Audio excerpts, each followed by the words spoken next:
நான் இந்த இன்னொருத்தருக்கு கீழே வேலைக்கு போறது மிகப்பெரிய தருத்திரம்னு சொல்லி ஒரு சத்சங்கத்துல பேசினேன். அது ஒரு ஷார்ட்ஸா ரீல்ஸா பல சேனல்ஸ்ல போட்டிருக்காங்க. அதுக்கு கீழே அத்தனை பேர் வந்து கம்ப சுத்திட்டு இருக்காங்க.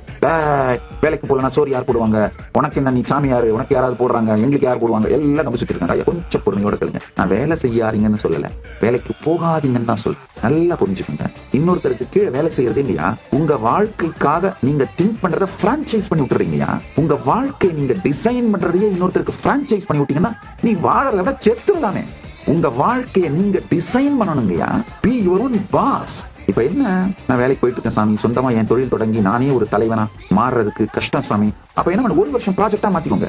ஒரு சுய தொழில் தொடங்குவேன், அதுல நல்ல என்னுடைய காலை ஊனிட்டு இந்த வருஷ கடைசிக்குள்ள என்னுடைய தலைவனாக நானே மாறிவிடுவேன்.